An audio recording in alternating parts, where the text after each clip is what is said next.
песен. Да, точно така и това ми е рекорда, като цяло най-доброто ми постижение в България, най-силната премиера до този момент. Не съм го очаквала, но се радвам, защото си го направих сама. Тук няма хитови битмейкъри.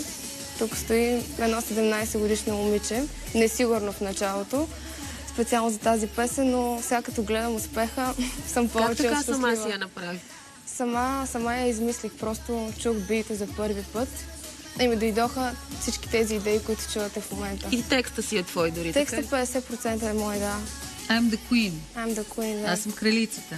Да, така. Почна ли да се усещаш вече по този начин?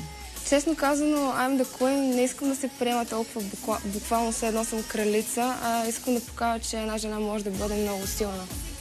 Искам да покажа, че чрез собствените си качества може да постигнеш всичко. На 17 години ги казваш тия неща. Една жена може да бъде много силна. Да. Известността кара ли те да се чувстваш добре? Да, караме да се чувствам добре, защото това винаги съм го искала. Винаги съм се мечтала да бъда певица, актриса. А готова ли си за нея? Чувстваш ли се готова за този товар? Той е и хубав, но има и негативи влачи след себе си. Ти не излизаш от кориците на жълтите списания вече. Така Това тормози ли те? В началото, да. В началото ги приемах малко по-навътре нещата, но с времето реших, че това не ми носи никакъв плюс да се напрягам. Просто трябва да ги подминавам с усмивка. И така 20 милиона гледания в интернет. 20 милиона. Това как те кара тебе да се... Минава ли през тебе това нещо? Щастлива съм. Щастлива съм много, защото, както казах, това винаги съм го искала. Нали? Не точно 20 милиона, това не съм си го представила дори. Просто нямах никаква идея какво ще се случи с първото парче и се събуждам една сутрин и просто гледам какво се случва, всички говорят за ела и си вземи. Сега ще го видим и него. Да. Всички говорят за една нощ. Да, за една нощ. Ще се случи при тебе това нещо. Да. Колеги, нека го видим и това парче, което е накарало да се почувства по този начин. Какво направи този ден, като се събуди, как се почувства? Аз не мога да осъзная какво се случва до този момент също. Това за първи път става. Ще чупат студиото. Върли фенове на Гери и Никол са се залепили за... Ами това е... Аз цялото нещо... Благодаря ти! На нея казвам. Благодаря. Чакаме ги тия хора отдавна да дойдат. По принцип да, но това не съм го очаквала. Много благодаря за което за тази подкрепа, защото се притеснявам в момента доста. Добре, обаче са малки. Да. Имаш ли по-възрастни или това е групата? Имам, те са по клуповете по-възрастните. Да. Те не ги допускат все още. Не идват в мола. Но има и по-ранни участия, на които могат да присъстват. А по улиците така ли спират ли те? Има ли много хора, които... Да. Обръщат се, говорят ли ти нещо, казват ли ти нещо? Вчера даже ходех на кино и с пуканките, преди да си ги взема точно, снимки имаше.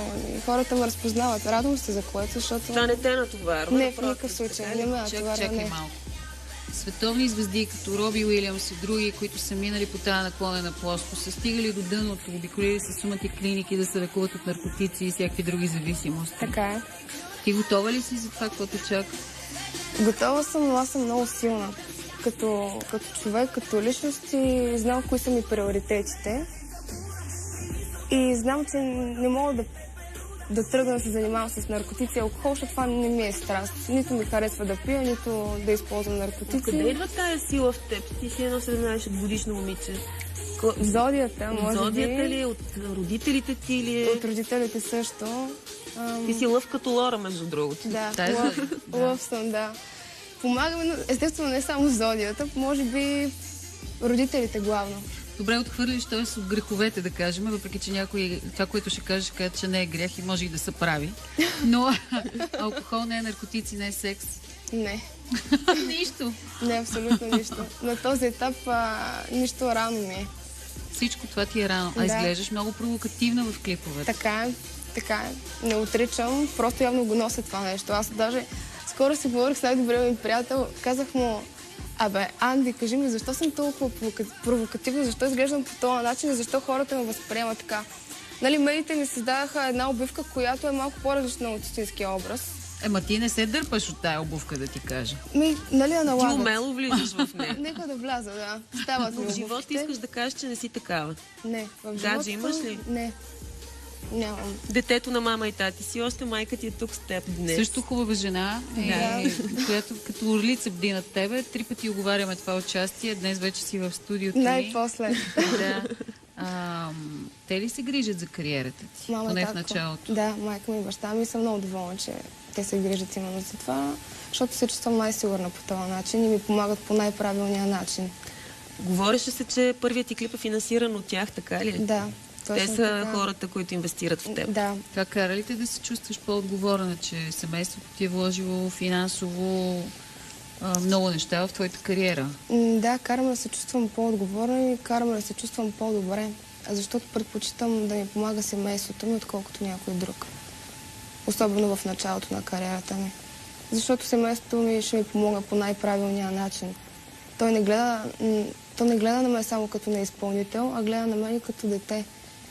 Две в едно е положението общо взето и съм много щастлива, че точно именно те седят Сега зад още мен. ли финансират клиповете ти или вече Аз мога и инвестицията се възвръща, така да се със каже? сигурност инвестицията вече Играта се обърна. Да, обърна се. Радостна съм за това, защото все пак аз искам да мога да работя, да се оправям сама и да бъда самостоятелна. Не обичам да разчитам на хора. Сега си изкарваш собствени пари. Колко имаш за джобни? Ами не искам да влизам в подробности колко е, но са ми достатъчни. За училище, за банички стигат ли? Стига се, макар че не ям тесто. Ти си от новата генерация, вие такива неща не Такива правите. съвършени.